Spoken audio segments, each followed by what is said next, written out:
The megacorporation Alchemax has traveled back in time from 2099 to silence over 8 million people, and Mayor Wilson Fisk thinks this is the fault of the superheroes?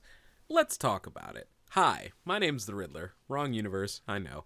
And welcome to Marvel Rivals Season 7, The Heart of New York. Man, it's been a while since I did that. All right, let's get straight into it.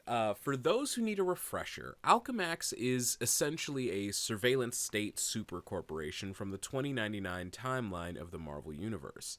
This is the same timeline that Rivals' version of Captain America, Penny Parker, the Punisher, Black Widow, and a couple of other people and a couple of other things are from. Through means that we're not totally sure of yet, the entirety of that megacorp has traveled back in time to 2024 and begun a digitizing streak of spreading almost what is described as like a plague-like virus type takeover of small businesses and people of the past to create loyal wage slaves 50 plus years before they begin whatever it is that Alchemax is planning. Being a totally fair, genius as always, mayor of New York and perennial douche, Wilson Fisk decides that this is actually all the heroes' fault. They've been jumping through time for years, and this is the consequence for those actions, a statement that makes literally no sense, especially considering that the people that he's arrested, Luna Snow, the Punisher, Captain America, Black Widow, and Adam Warlock, are mostly from that 2099 timeline, so even if they did have something to do with Alchemax coming back, it wouldn't make sense to say that the reason is because they've been jumping timelines, because these people haven't been. They're from 2099. To be clear, I don't think this is like a plot hole or anything like that. I think Wilson Fisk is, as he always is, being extremely obtuse for no reason. However, we find out that, of course, Wilson, as always, is playing both sides of the table. In the midst of this chaos in his city of New York, he hires Felicia Hardy, aka the Black Cat, to steal an artifact for his sponsor. One guess as to who that is. It begins with Wilson Fisk on a call to Wesley, instructing him to bury explosives in some unnamed neighborhood as a contingency or backup plan in case Plan A fails. Before Black Cat arrives to the prison this conversation is taking place at, a place called The Vault, which is currently holding all of the arrested superheroes that Wilson commandeered. In exchange for this job, Fisk plans to give her full immunity from any type of repercussion that would take place for stealing something within the bounds of New York City, as well as a district of the city for her to directly supervise, control, and use for whatever she wants. Felicia is understandably suspicious of how good this deal sounds for her, but since the object of question is outside of his jurisdiction as mayor, he has to turn to Black Cat to get the job done. Much like the pages of the Darkhold that Khonshu was trying to get his hands on way back in Season 1, this particular artifact is held within the extra-dimensional doors of Doctor Strange's Sanctum Sanctorum. The artifact in question is the Tablet of Life and Time. For those of you who don't know, knowing that that is what they are going after actually puts a lot of the puzzle pieces for this season together. First appearing in Amazing Spider-Man 68 way back in 1968, the Lifeline tablet contains within its text a biochemical formula for a so-called lifeline formula, a formula which can rejuvenate, heal, and grant its users the ability to reach the full evolutionary potential of its particular race, as well as temporarily imparting on the user a near godlike omnipotence that will eventually fade away with time, though the immortality that it provides is permanent. Does this sound familiar to anyone? Yes, I am talking about the Golden Guardian himself, Adam Warlock.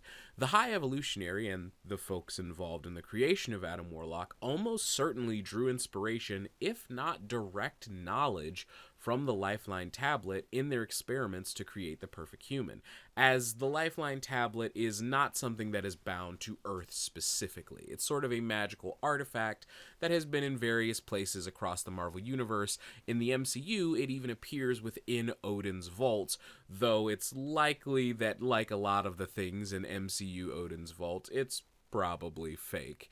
But it does appear there, showing that it is something that is bigger than just being contained on Earth, which is why it is in the possession of one Dr. Stephen Strange, the Sorcerer Supreme.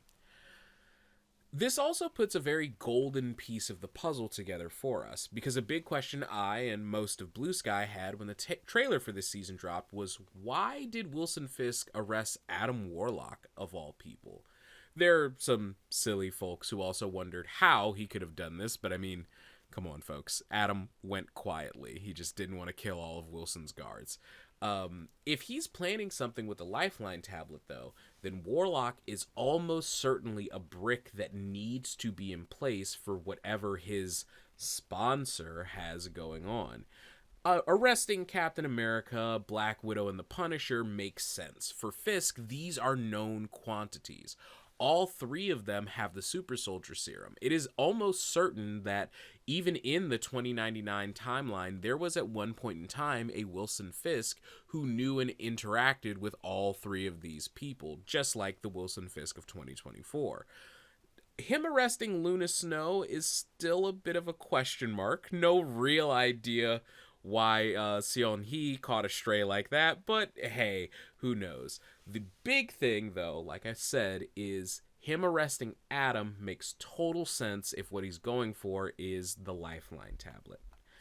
Either way, Felicia is nothing if not up for a challenge and agrees to steal the tablet from the Sanctum, but she lets Fisk know that it's not exactly easy to break into such a secure location, and she'll need a new toy to help done. Fisk gives her the Ring of Zona to help navigate the Sanctum. This ring is capable of not only opening portals, but it can also turn the wearer invisible, something perfect for an already master thief. And I am curious to know if this is going to tell us some of the things that Black Cat is going to be able to do. Like, when I read this immediately, I highly doubt she'll be able to open a full-on Doctor Strange portal, but I could definitely see Black Cat having some amount of invisibility similar to like a Psylocke or an Invisible Woman if she's going to canonically have the Ring of Zona in-game. I can't think of another reason to really name-drop the Ring of Zona here, you know? Black Cat could get into the Sanctum Sanctorum by a whole myriad of ways. There's so many different ways that she could get in. She's a very accomplished thief. You don't really need to describe how she's going to get in. Just say that she's going to, and it's believable enough that she's capable to do it. It's her thing. She's the master thief. It's what she does.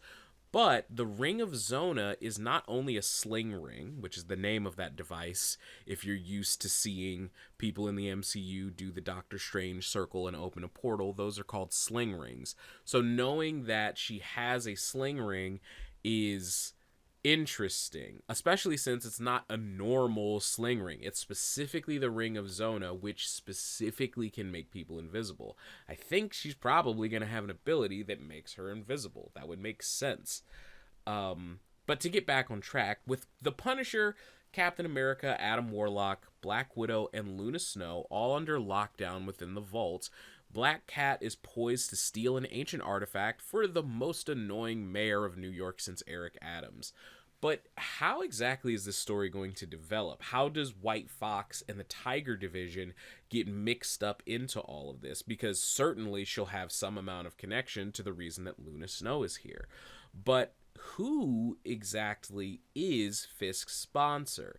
I started off thinking that it was a pretty sure thing that it would be Doctor Doom, again, because he's been behind all of the other grand plots of this, lifespan of this game.